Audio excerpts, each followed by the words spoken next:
Baiklah, selamat malam semua mahasiswa-mahasiswi.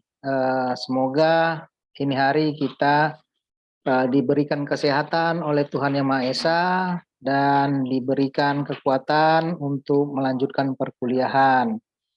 Terima kasih atas waktunya yang sudah datang. Ya, kita akan mulai perkuliahan kita tentang simulasi komputer. Nah, simulasi komputer ini kita sudah memasuki di pertemuan kedua, yaitu pembahasan tentang model simulasi. Ya, model dan simulasi. Saya akan coba memberikan slide slide tentang hal itu ya. Nah, saya share screen dulu. Oke.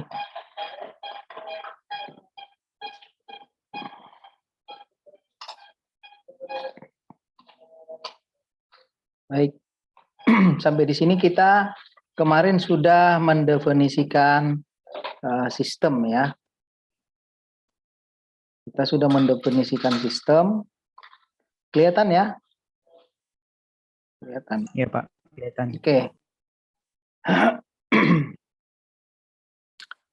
Nah, di sini kita kemarin sudah membahas tentang sistem. Sistem itu adalah kumpulan dari elemen-elemen yang saling terhubung, mempunyai tujuan yang sama, dan keterhubungan antar elemen-elemen itu disebut sinergisitas antar elemen, yang kemudian sinergisitas itu dipengaruhi oleh interaksi dan lingkungannya, sehingga sistem sangat dipengaruhi oleh lingkungan dan atribut yang ada pada elemen-elemennya.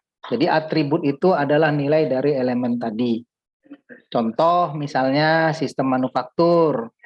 Ya, jadi garis produksi di mana mesin dan pekerja mengubah bahan mentah menjadi produk. Ya, jadi itu adalah konsep di mana yang dimaksud dengan sistem. Nah, sistem tadi yang saya bilang tadi ada entitas, aktivitas, atribut. Entitas itu adalah hal yang diproses melalui sistem. Jadi entitasnya, objeknya. Jadi aktivitas adalah kegiatan yang dilakukan oleh objek tersebut di dalam suatu sistem. Kemudian atribut itu adalah data field atau data item yang digunakan untuk menentukan atribut dari entitasnya. Jadi atribut itu adalah nilai dari entitas. Ya.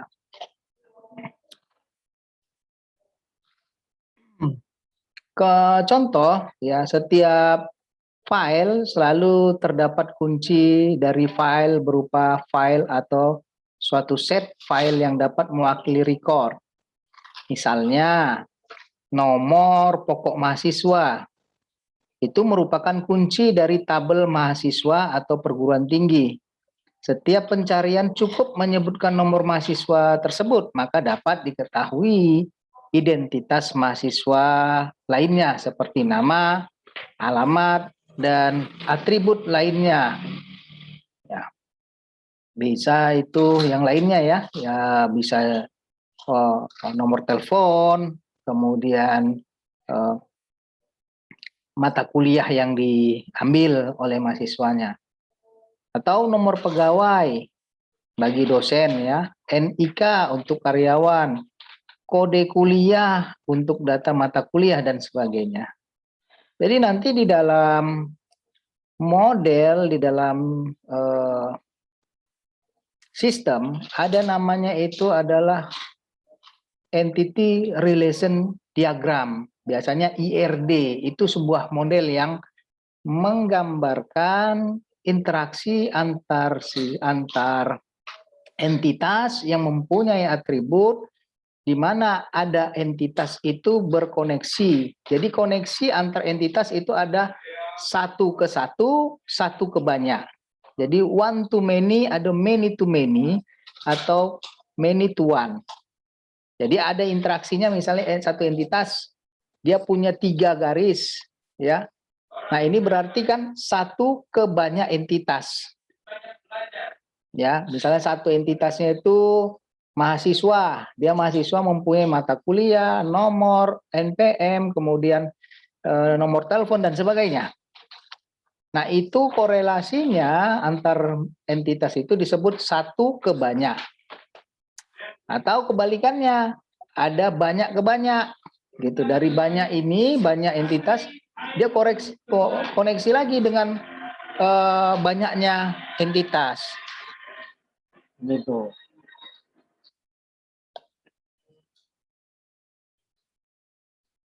Ada satu ke satu, satu one to one. Jadi antar entitas satu ke entitas yang lain cuma satu. Jadi di dalam entity relation diagram itu konsep pemodelan ada yang seperti itu, ya.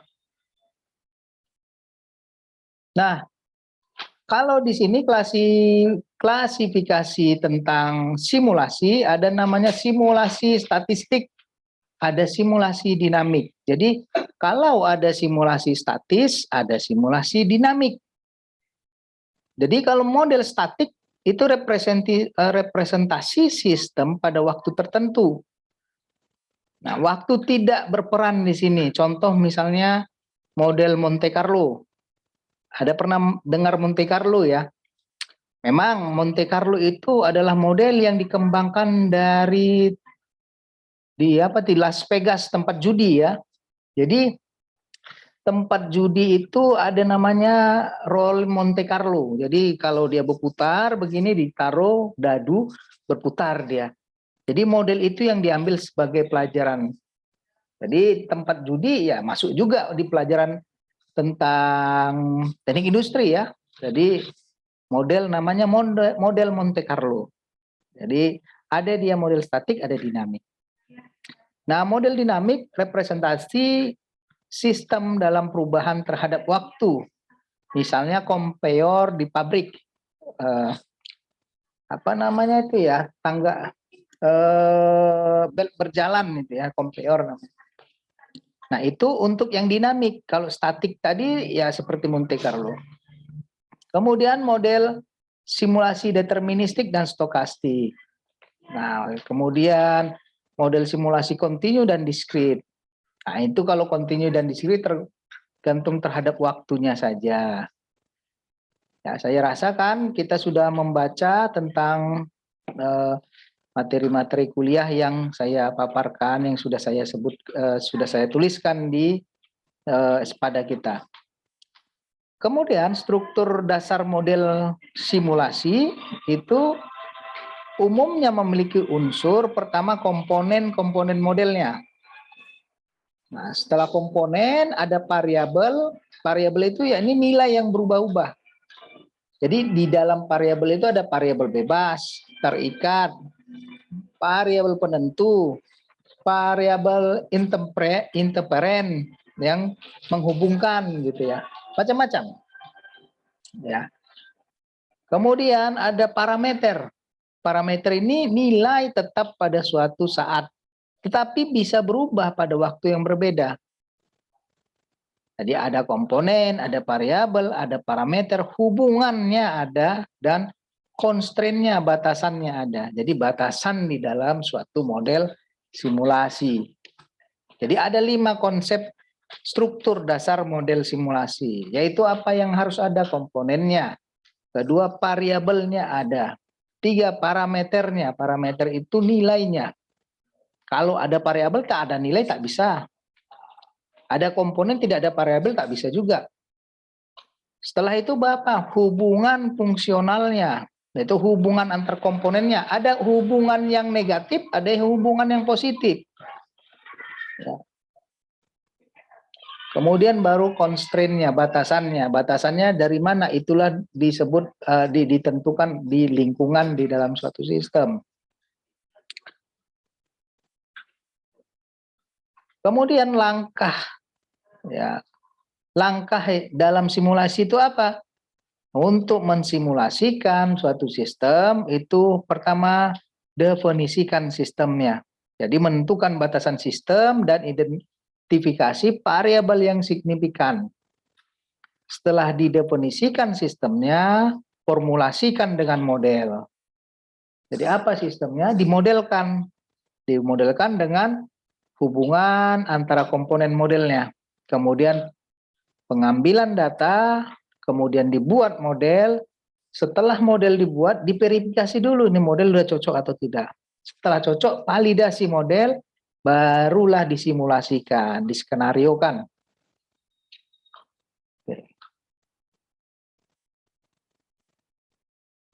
Sampai di sini ada yang mau ditanyakan? Tidak, Pak. Tidak. Kemudian saya lanjut, simulasi dapat digunakan untuk apa? Fungsi simulasi ini ya sebagai alat membantu menjelaskan suatu sistem atau masalah. Nah, simulasi digunakan untuk menjelaskan suatu masalah itu. Jadi masalahnya apa? Kita simulasikan. Nah, ini menjelaskan itu dengan simulasi. Kemudian alat komunikasi untuk menjelaskan suatu sistem. Kita berkomunikasi itu ya dengan simulasi itu. Kita ingin tahu bahwasanya hal itu tidak baik. Hal itu memberikan keuntungan. Dari mana kita bisa tahu itu memberikan keuntungan? Ya kita harus buat simulasinya dengan modelnya dulu misalnya. Kalau kita bilang misalnya penambahan karyawan di perusahaan akan meningkatkan biaya variabel yang ada di perusahaan tersebut, atau penambahan karyawan akan mengakibatkan banyaknya biaya yang dikeluarkan. Misalnya asumsinya begitu atau hipotesisnya begitu. Hal ini tidak akan bisa diterima kalau kita tidak membuat modelnya dan mensimulasikannya. Jadi kok bisa begitu? Kan kadang pemilik perusahaan bilang begitu. Bagaimana kita menjelaskannya? Kita buat modelnya. Ini modelnya apa? Linear misalnya. Y sama dengan A tambah BX. Di mana Y itu adalah variabel bebasnya, A adalah variabel bebas, Y tadi variabel bebas, A variabel penentu, BX itu variabel konstannya, misalnya ya gitu. Jadi X-nya itu kita ganti jumlah dari karyawannya. Jadi akan kelihatan semakin banyak penambahan di variabel X dilakukan akan membuat kurva peningkatan terhadap karyawan atau biaya misalnya. Jadi hal yang seperti itu yang bisa kita jelaskan dengan model dan kita buat simulasinya. Misalkan penambahan sekian akan terjadi peningkatan biaya. Nah, itu yang akan bisa kita jelaskan dari konsep di sebuah model untuk disimulasikan. Kemudian sebagai penjadwalan untuk mengembangkan jadwal operasi pekerjaan atau sebagai media pelatihan. Nah, sebagai media pelatihan simulasi sangat berperan karena ya contoh misalnya ya kalau kita mau mengambil SIM itu pasti ada simulasinya. Ya simulasi itu misalnya di tempat kepolisian itu ada itu namanya kendaraan-kendaraan atau motor-motor yang statik, tetapi kalau kita gunakan itu akan tercermin pada layar ketika kita lakukan pengemudian. Jadi simulasi itu ya sebagai pelatihan. Ya.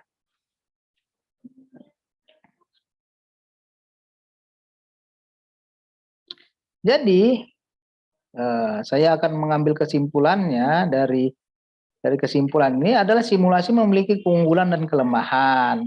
Keunggulan simulasi adalah membuat waktu yang singkat dan praktis jika dibandingkan dengan eksperimen langsung yang membutuhkan waktu lama. Nah, langkah simulasi ada 7, yaitu pendefinisian, formulasi modelnya, pengambilan data, pembuatan model, kemudian verifikasi model, validasi model, dan skenario atau simulasi. Terakhir ketiga, penerapan simulasi dapat diterapkan antara lain memperkirakan permintaan, evaluasi sistem kerja, perancangan sistem komunikasi, menghitung keuntungan penjualan. Jadi itulah yang kita bisa simpulkan dari pertemuan kita yang singkat ini. Baik, dari sini ada yang ingin ditanyakan? Tidak, Pak. Tidak. Jadi di model juga ini saya coba lihatkan di sini ada tipe-tipe model. Ada model simbolik, yaitu model simbolik itu grafik ya. Kemudian ada juga model analitik, itu matematik ya. Kemudian tipe-tipe model ada model simulasi yang kita gunakan dengan komputer. Nah, hubungan realitas sistem dengan model ini bisa kita lihat dari sini. Jadi realitas ini di atas. Nah, realitasnya itu di atas. Sistemnya itu di bawah ini sistem. Jadi kita buat itu sistemnya. Realitasnya pakai apa? Kita buatkan sistem. Nah, imitasinya dari realitas ya kita buatlah dalam bentuk model. Jadi model itu representatif, bukan imitasinya, representatif dari sistem. Oke, tadi ini sudah dijelaskan ya, model deterministik. Nah, ini teknis definisi simulasi ya. Dari model, jadi model itu terbagi dua, statik, dinamik. Ya, kalau statik itu eksperimental, analitikal. Sama dengan dinamik. Tapi di dinamik itu simulasinya di eksperimental. Nah, ini memilih model yang sesuai itu ya perumusan, kuantitatif, dinamik, kemudahan, fleksibilitas, tidak teratur pada model, ketergantungan model. Jadi pentingnya pengambilan pendekatan sistem untuk mendesain sistem yang utama. Sistem dimodelkan dengan menggunakan model simbolik, analitik, dan simulasi. Ketiga model pemodelan dapat memberikan keuntungan untuk membantu perencanaan sistem. Nah, dari sini bagaimana apa yang bisa kita diskusikan dari pertemuan kita ini? Ini yang ikut perkuliahan cuma 3 orang ya. Ini di sini ada 5 orang. Tapi saya tidak tahu nih orangnya ada atau tidak ini. Yang on cam itu cuma Sobha, Filbert, nah, Jepri, Tiffany ada nggak orangnya nih? Tiffany? Iya, Pak. Oke, kira-kira bagaimana kalau saya tanya ke Jepri? Jepri, bagaimana pemahamanmu tentang sistem dan model? Apa yang bisa kamu rangkum dari hal itu? Bisa jelaskan ke saya secara singkat saja yang dimaksud dengan sistem dan model. Bisa? Tidak terlalu bisa, Pak. Oh, Pak. Gimana? Tidak terlalu bisa. Tidak terlalu bisa. Kalau Filbert bisa menjelaskan sistem itu sebenarnya seperti apa itu sistem?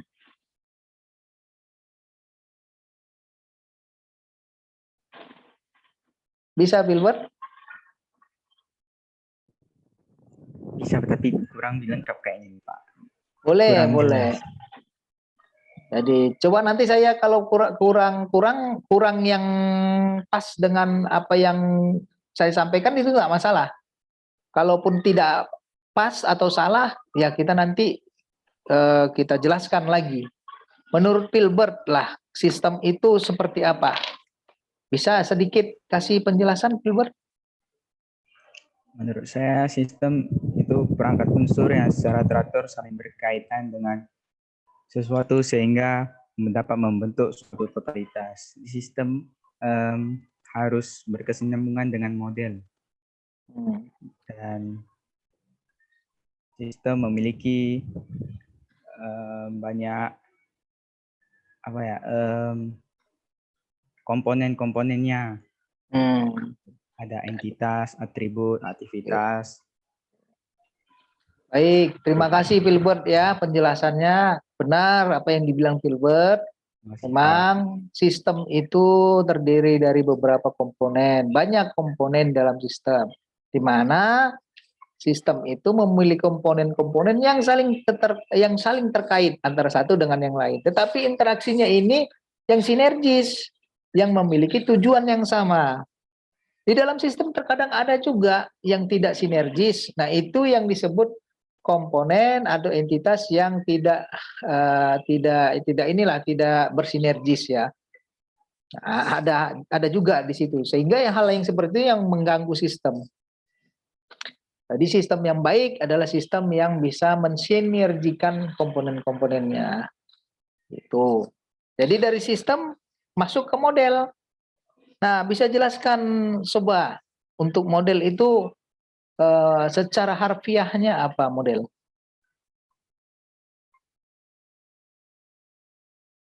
Model representatifnya dari sistem. Baik, terima kasih. Benar, jadi representatif itu adalah keterwakilan dari sistem. Sehingga kita buat model. Model banyak, model analog, model matematik, ya, macam-macam model ya. Jadi kalau misalnya kita membuat grafik atau membuat flowchart atau membuat bill of material atau membuat entity relation diagram (IRD), itu termasuk model. Ya, kita termasuk model itu. Model apa? Model grafik namanya. Kalau kita membuat Y sama dengan A tambah BX atau X kuadrat tambah Y kuadrat sama dengan 2 misalnya. Itu termasuk model juga, model matematik. Nah, kalau kita beli baju, ada kan maneken kan? Yang orang-orangan itu, nah maneken itu termasuk model. Jadi model itu ya model miniatur. Ya. Jadi prototype termasuk model. Baik, jangan lupa absensi ini hari namanya Simulcom 1. Simulcom 1 jangan lupa ya. Kira-kira itu saja yang bisa saya sampaikan ya. Kalau tidak ada yang mau ditanyakan lagi, bisa kita cukupkan dan materi bisa dibaca oleh mahasiswa di Sepadah. Bagaimana? Baik, Pak. Oke, terima kasih Filbert, terima kasih Soboha, terima kasih Tiffany, terima kasih Jeffrey yang sudah datang. Saya akhiri pertemuan kali ini dengan mengucapkan syukur ya kita bisa mulai perkuliahan daring ini. Minggu depan kita lanjut. Terima kasih, saya tutup. Selamat malam. Malam, Pak.